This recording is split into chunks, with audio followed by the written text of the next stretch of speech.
Okay. अच्छा, ये phone banking वो वाली फ़ोन बैंकिंग नहीं है जो हम और आप करते हैं। हम और आप करते हैं। ये फ़ोन बैंकिंग दूसरी फ़ोन बैंकिंग है। जब आपके मैं डायरेक्टर के पास डायरेक्टर का डायरेक्ट एस्टैब्लिश हो जाए मैं कॉन्टैक्ट। एक चीज़ कहूँगा वैसे इस चीज़ में, और ये मेरा वेल हाँ, डॉक्यूमेंटेड व्यू भी रहा है, पहले मैंने इस चीज़ को डाला था कि ठीक है, मतलब ये पॉलिटिकल व्यू नहीं है, लेकिन जो यूपीए 2 जो था ना, उसका जो सबसे बड़ा एक इकॉनमी के लिए जो नेगेटिव रहा था वो यही था। जो बैंकों के जो एनपीए जिस तरीके से बने थे ना वो, और अब एक क्लीन अप हुआ है और यही आपको स्टॉक प्राइसेस में खैर रिफ्लेक्ट भी हो रहा है। अगर इनफैक्ट अगर वो ट्वीट मैंने बोला था बनवाने को, अगर वो रेडी है तो फिर वो दिखा देते हैं एक बार पहले, जो प्राइम मिनिस्टर मोदी का वो ट्वीट था। और नहीं, ये वाला नहीं। चलिए खैर आगे बढ़ते हैं। पहले यहाँ से अब क्या करना है उस पर बात करते हैं। मेरे ख्याल से जो निफ्टी पर जो मार्केट पर यहाँ से स्ट्रैटेजी रहेगी, चलिए पहले अब ये वाली ट्वीट बन गई तो ये दिखा देते हैं। लेकिन जो मैं ट्वीट जिसकी बात कर रहा था वो जो प्राइम मिनिस्टर मोदी ने बैंकिंग सिस्टम के लिए कही थी, लेकिन ये वाला जो प्लेट बनी हुई थी ये भी दिखा दीजिए कि ये भी इम्पॉर्टेंट है। ये प्राइम मिनिस्टर मोदी ने एक प्राइवेट चैनल को एक इंटरव्यू में कहा है। पिछले हफ्ते अमित शाह जी ने कही थी ये बात कि यस। ये उस दिन मार्केट ने बॉटम बनाया था। इस वीकेंड पे, लॉन्ग वीकेंड पे प्राइम मिनिस्टर मोदी जी ने कहा है कि 4 जून को सारे रिकॉर्ड तोड़ेगा बाजार। अब देखिए ये क्या है, अब ऑब्वियसली प्राइम मिनिस्टर हैं वो, और इस समय प्राइम मिनिस्टर के साथ साथ वो अपनी पार्टी के एक कैंपेन के लीडर भी हैं, तो उसको उस कॉन्टेक्स्ट में भी आपको लेना है इस चीज़ को समझकर। लेकिन खैर एनीवे, अगर ये चीज़ मार्केट शायद इसको, यही एक रीज़न है कि गिफ्ट निफ्टी भी आज थोड़ा सा ऊपर है। इनफैक्ट वीकेंड पे तो करीब करीब 100-125 पॉइंट ऊपर था, अब तो फिर भी खैर 50-55 पॉइंट रह गया। लेकिन मैं जो एक चीज़ लेके चल रहा हूँ ना, कि यहाँ से अब आप अगले कुछ दिनों के लिए निफ्टी और बैंक निफ्टी को भूल जाएं। ठीक है, निफ्टी और बैंक निफ्टी को अगले कुछ दिनों के लिए भूल जाएं, और अगले कुछ दिनों के लिए फोकस करें आप शेयर्स और सेक्टर्स पर, इंडिविजुअल स्टॉक्स पर और सेक्टर्स पर, यहाँ पर फोकस करें। सबसे बड़ा सेक्टर जो यहाँ से आपको पैसा बना के देगा या दे सकता है वो है मेटल्स। मेटल्स पर फोकस करें आप। उसका मैं रीज़न बताता हूँ क्यों। क्योंकि जिस तरीके से एक सुपर साइकिल चल रही है, आप कॉपर के प्राइसेस देखिए, और कॉपर से बड़ा एग्जांपल कोई भी नहीं होता है, तो मेटल्स में एक बड़ा पॉजिटिव है और यहाँ पर आप गलत नहीं जाएंगे। ठीक है, थोड़ा सा आपको स्टॉप लॉस रखना पड़ेगा यहाँ पर, लेकिन ये एक अच्छी ट्रेड बन सकती है यहाँ से। दूसरा, गोल्ड फाइनेंस कंपनीज, उन पर नज़र रखिए आप। मुथूट मनापुरम जैसे स्टॉक्स एक तो वैसे ही अप ट्रेंड में है। दूसरा, गोल्ड प्राइसेस इस तरीके से बढ़ रहे थे कि जब गोल्ड प्राइसेस बढ़ते हैं तो इन जो कंपनियों की कोलेट्रल होती है उसकी वैल्यू अपने आप बढ़ जाती है, तो उसकी वजह से अपने आप एसेट क्वालिटी इंप्रूव हो जाती है। तो ये चीज़ें होती हैं जब लोग पूछते हैं कि गोल्ड प्राइसेस बढ़ने का इससे क्या लेना देना है, क्योंकि उनके पास कोलेट्रल में क्या है, गोल्ड है लोगों का, वो कोलेट्रल की वैल्यू बढ़ गई अपने आप। तो इसके लिए ये एक कारण है कि जब गोल्ड प्राइसेस ऊपर जाते हैं सबसे बड़ा इंपैक्ट सीधा गोल्ड फाइनेंस कंपनियों पर आता है, तो उन पर एक नज़र रखी जा सकती है। एक और सेक्टर जिस पर आप फोकस कर सकते हैं वो है आईटी। ये बात पिछले हफ्ते भी हुई थी कि इस साल आपके पोर्टफोलियो का 25% आईटी होना चाहिए। यूएस में नैस्डैक जिस तरीके से लीड कर रहा है वो इन्फ्लेशन प्रिंट के बाद से, एक मेरा व्यू बहुत क्लियर है। यूएस और प्लस निफ्टी आईटी ने 200 डे मूविंग एवरेज टेस्ट किया, फेल हुआ, दोबारा टेस्ट करेगा और इस बार इसको क्रॉस करेगा, ये मेरा व्यू है। तो इसके लिए इस पर फोकस करें। इस हफ्ते एनवीडिया के नंबर्स आने हैं, वो एक बहुत बड़ा क्यू रहने वाला है आईटी कंपनियों के लिए, तो इस पर नज़र रखें। और एक और चीज़, आईटी एक इम्यून है ग्लोबल डोमेस्टिक पॉलिटिक्स से। एक ऐसा सेक्टर जहाँ पर इतना इम्पैक्ट नहीं पड़ता कि पावर में कौन आने वाला है, इसके लिए तो इस पर फोकस करें। और एक आखिरी सेक्टर जिस पर आप फोकस कर सकते हैं वो है टेलीकॉम। ठीक है, अभी वो जो कल असीम ने भी एक न्यूज़ डाली थी, सुप्रीम कोर्ट ने एक थोड़ा सा लिबरल व्यू लिया है और उसके ऊपर उससे एक इम्पॉर्टेंट है, अगले 2-3 साल आप टेलीकॉम को अपने पोर्टफोलियो में रखिए। और आज तो खैर वोडाफोन आइडिया भी फोकस में रहेगा, कुछ देर में उसकी बात भी करेंगे, लेकिन जो सुप्रीम कोर्ट से एक इंटरेस्ट को लेकर एक भले ही वन टाइम लेकिन एक अच्छी रिलीफ मिली है, तो इस चीज़ की वजह से आज मैं जो व्यू लेके चल रहा हूँ कि आप ज़्यादा फोकस इंडिविजुअल स्टॉक्स और सेक्टर्स पर करिए, वो बेटर रहेगा। इंडिविजुअल स्टॉक्स और सेक्टर्स, और इन्हीं इंडिविजुअल स्टॉक्स और सेक्टर्स की इस प्रोग्राम के दौरान चर्चा भी होती चली जाएगी, इंक्लूडिंग निफ्टी निफ्टी बैंक की स्ट्रैटेजी पे भी बातचीत होनी है। पर एक काम करें, आज के सेशन रिलेटेड थोड़ा सा और फोकस बढ़ाते हैं। गिफ्ट निफ्टी के संकेत तो सुबह से आप देख ही रहे हैं चैनल पे, हल्के हरे निशान के साथ हम शुरुआत करेंगे। दरअसल हमें एक दिन की छुट्टी भी डाइजेस्ट करनी है। कल वैसे ध्यान रखिएगा पूरा यूरोप, पूरा एशिया अच्छी मजबूती के साथ कामकाज कर रहा था। एशिया तो खास तौर पे बहुत अच्छा मूड था मंडे को जब हमने सेशन मिस आउट करा। आज सुबह जरूर आप देखेंगे एशिया थोड़ा सा पस्त, लार्जली पस्त है। पर हमने वो कल का तेज़ी मिस आउट करी है, तो थोड़ा बहुत उसे भी डाइजेस्ट कर रहे होंगे हम लोग। कल यूरोप भी फ्लैट से 1/3% मजबूत था, तो अक्रॉस ग्लोब अच्छा दिन था कल का। पर इस वीकेंड बहुत कुछ हुआ। पॉवल साहब की कमेंट्री आनी थी, 2 दिन के कह लीजिए यूएस के क्यूज डाइजेस्ट करने हैं हमको, कुछ वो जियोपॉलिटिकल तड़का भी ऐड हो रहा था जब ईरान के अपडेट्स आ रहे थे। इन सब पे बातचीत कर ली जाए, इन सब का निचोड़ समझ लिया जाए, उसके बाद फिर आज के अप्रोच पे चला जाए। Neeraj ji, good morning. क्या क्या इंपॉर्टेंट और क्या कहानी? देखिए, 2 चीज़ें इंपॉर्टेंट हैं जो हमें ध्यान रखनी चाहिए। एक तो इक्विटी मार्केट में क्या हुआ, दूसरा क्रूड में क्या हुआ। थोड़ा सा चूंकि वीकेंड के दौरान वो खबर आई थी। पहले इक्विटी बताया था। इक्विटी में कल नैस्डैक ने रिकॉर्ड हाई लगा दिया और S&P भी 5300 के ऊपर कंसिस्टेंटली है। बट डाउ जोन्स गिरा, 192 पॉइंट गिरा। तो आप सुनोगे 192 पॉइंट क्यों गिरा? वो सिर्फ इसलिए गिरा क्योंकि JP मॉर्गन ने के जो जेमी डाइमन है, उन्होंने अपना एक स्टेटमेंट दिया कि वो अपना रिटायरमेंट प्लान कर रहे हैं और 5 साल से पहले ही वो रिटायर हो जाएंगे। Succession plan on the way है और साथ ही बाईबैक नहीं करेंगे वो इस प्राइस पे। हमेशा वो करते हैं लेकिन इस बार नहीं करेंगे। तो इससे थोड़ा मार्केट नाराज़ हुआ और 4-5% गिरा JP मॉर्गन के शेयर, और इसीलिए डाउ गिरा क्योंकि वो हैवी वेट है, उसका वेटेज बहुत ज़्यादा। और S&P भी और ज़्यादा चलता लेकिन वो कम चला क्योंकि उसकी वजह से। और S&P बच गया ग्रीन में इसलिए क्योंकि उसमें IT का वेटेज था। और IT में क्या हुआ, एनवीडिया के रिजल्ट्स की होप बिल्ट हो गई। ये एक थोड़ी मेरे लिए चिंता लग रही है। नतीजों से पहले ही होप बिल्ट हो गई है और उसके नतीजे बुधवार सुबह हमें पता चलेंगे, तो उसकी वजह से तेज़ी बनी। लेकिन नैस्डैक ने रिकॉर्ड जड़ दिया है और लगातार वो रिकॉर्ड पे रिकॉर्ड जड़े जा रहे हैं। बहुत सारे लोग अपने टारगेट अब चेंज कर रहे हैं। फेड के किसी भी ऑफिसर्स की किसी कमेंट पर मार्केट अब नोटिस ही नहीं ले रहा है और उसको लगता है ठीक, एक आध कट हो गया तो हो गया। 2 की बात हो रही है लेकिन वो 1 में भी संतुष्ट है। अर्निंग्स पे पूरा फोकस है और अर्निंग के दम पे ये स्टॉक यहाँ पे, पूरा इंडेक्स यहाँ पे खड़ा हुआ है। तो सुबह मैं जिक्र कर रहा था कि बहुत बड़े बड़े टारगेट्स दिए जा रहे हैं। तो मॉर्गन स्टैनली सब ने अपने रिवाइज किए। जो यार्डिनी की बात मैं शुरू में कर रहा था शुक्रवार में, कि वो अगले 5-6 साल तक 7-8% एनुअलाइज ग्रोथ की बात कर रहे हैं। तो इसीलिए बड़े बड़े टारगेट 60,000 का डाउ और 8,000 का S&P, इस तरह की टारगेट्स दिए जा रहे हैं ओनली बिकॉज ऑफ अर्निंग। क्योंकि अगर रेट कट आ गया इस साल, आना ही है, 1 आए, 2 आए, 3 आए या अगले साल आए, अर्निंग्स पे ज़बरदस्त उछाल होगा और इसीलिए इसके टारगेट दिए जा रहे हैं। तो असली बुल रन तो एक्चुअली यूएस में चल रहा है कि अभी तो बिना रेट कट के ये बुल रन है, और रेट कट आएगा तो कितनी बड़ी तेज़ी होगी। तो ये तो इक्विटी की हालत है वहाँ पे।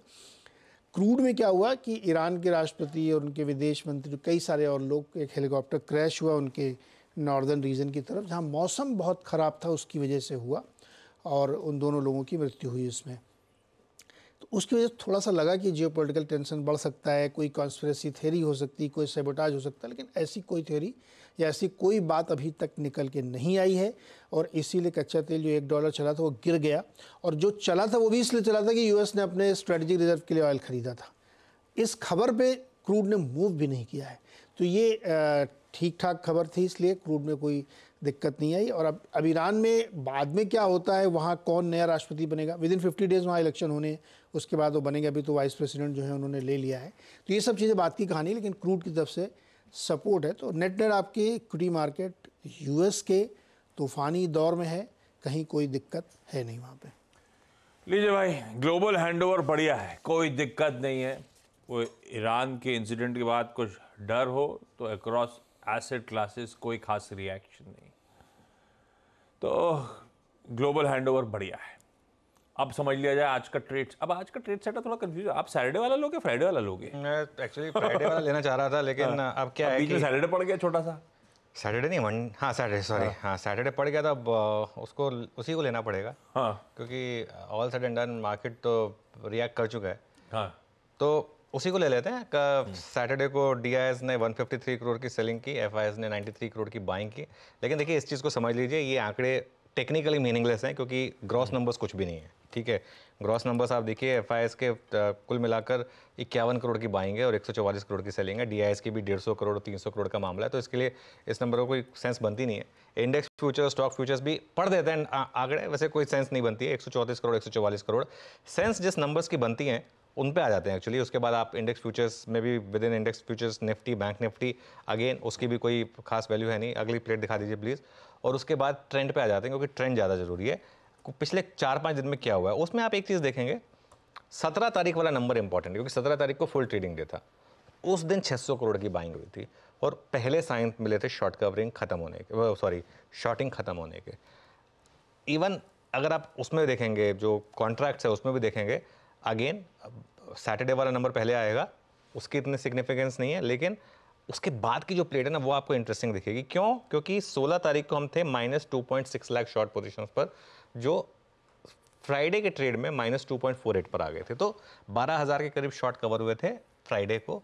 सैटरडे को 2,000 के करीब और शॉर्ट कवर हुए, उससे कोई इतना लेना देना नहीं है। लेकिन क्या साइंस दिखने शुरू हुए हैं शॉर्ट कवरिंग के, ये मुझे लग रहा है कि एक इंटरेस्टिंग हो सकता है चीज़। बस एक चीज़ है, इंडिया विक्स, और ये इंडिया विक्स मेरे ख्याल से पॉसिबल है एक बार के लिए 23-24 तक पहुंच जाए। वो जून वाला जो नंबर है उससे पहले एक बार 23-24 तक पहुंच जाए, ये पॉसिबिलिटी है।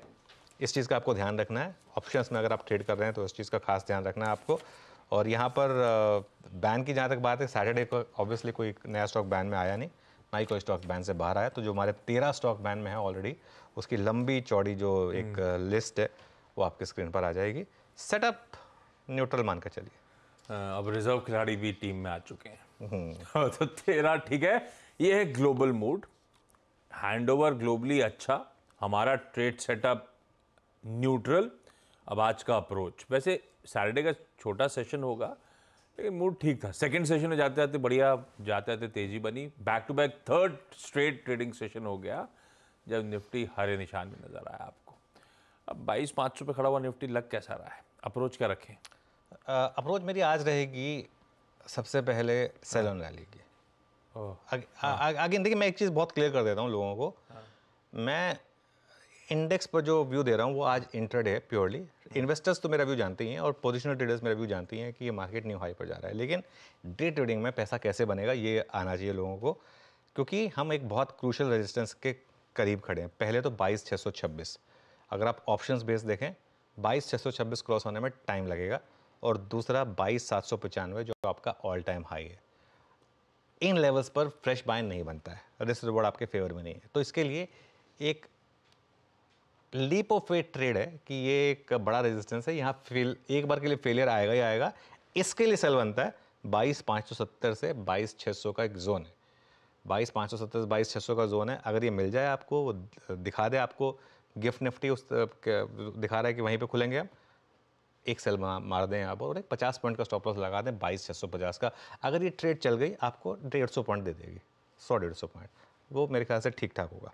सपोर्ट कहाँ पर मिलेगा आपको? पहला सपोर्ट है 22,380 पर ऑप्शंस के हिसाब से, और बड़ा सपोर्ट है आपका 22,260 से 22,330। 22,260 पर 50 डेमा, 22,330 पर 20 डेमा। ये जो एक रेजिस्टेंस था मार्केट के लिए, अब ये सपोर्ट का काम करेगा। ठीक है, खरीदारी कहाँ करनी है? 22,380 से 22,430 का जोन अगर आपको मिल जाए, और वो किसी भी वजह से मिल सकता है। हो सकता है आज मार्केट थोड़ा सा कल के उसको लेकर कि एक दो यूट्यूब चैनल्स पर जो बेकार की बातें लोग बोलते हैं कि ये शायद ख़राब वोटिंग हुई, ये हुआ वो हुआ, उसकी वजह से शायद एक बार आपको ये बाय जोन मिल जाए, उसमें पार्टिसिपेट करिए और एक स्टॉप लॉस लगा दीजिए 22,330 का। और एक चीज़, अगर आप पोजिशनल लॉन्ग हैं जो आपको होना चाहिए, तो क्लोजिंग बेसिस पर 22,330 का एक स्ट्रिक्ट स्टॉप लॉस रखें, बस 20 डेमा, उससे ऊपर नीचे नहीं। ये एक स्ट्रैटेजी रहेगी निफ्टी के ऊपर। ब्यूटीफुल, ये है हमारे आज के निफ्टी का अप्रोच। वैसे अपफ्रंट बात हुई, सेक्टर्स और स्टॉक स्पेसिफिक मूव ज़्यादा इंपॉर्टेंट होने वाले हैं अब से स्क्रीन्स पे, तो उस पर आगे आएंगे, अपन बातचीत और करेंगे। निफ्टी बैंक, अब तक जो भी अप्रोच लिया निफ्टी रिलेटेड लिया, चर्चा रोज निफ्टी बैंक की हुई ज़रूर। निफ्टी बैंक कैसा लग रहा है भाई? 48,200 पे वीकली क्लोज। देखिए, निफ्टी बैंक की जहाँ तक बात है, मैं शायद 10 दिन से एक चीज़ बोल रहा हूँ, इस पर आप ट्रेड नहीं कर सकते, इसमें कोई ट्रेड है नहीं। ठीक है, अभी भी ये अनट्रेडेबल है। वो आपने देखा था उस दिन HDFC बैंक में किस तरीके का मूव आया था। ये वल्नरेबल है इंडेक्स। बैंक निफ्टी में एक काम करें, ट्रेड करें ना जो भी, वो सिर्फ इंट्राडे पर करें, उसी दिन उस ट्रेड को निपटा के जाएं, क्योंकि अगले दिन का गैप अप गैप डाउन कोई नहीं प्राइस इन कर पाएगा। यहाँ पर लेवल बेस्ड ट्रेडिंग हो ही नहीं सकते बैंक निफ्टी में। अगर कोई भी लेवल बेस्ड ट्रेडिंग आपको बता रहे हैं तो वो उसका कोई सिग्निफिकेंस है नहीं मेरे ख्याल से, तो इसके लिए बैंक निफ्टी को मैं अवॉइड करूँगा आज। मैं लेकिन फोकस करूँगा PSU बैंकों पर। अब वो वाली ट्वीट लेकर आइए जो मैं कहा था कि जो बना के रखिए, जो प्राइम मिनिस्टर मोदी ने कहा था। ठीक है, ये इसको थोड़ा रखिएगा। In a remarkable turnaround in the last 10 years, India's banking net profit has crossed 3 lakh crore for the first time ever। अच्छा, अब इसमें सिर्फ PSU बैंक नहीं है, इसमें प्राइवेट बैंक भी है, पूरे बैंकिंग सेक्टर की बात हो रही है।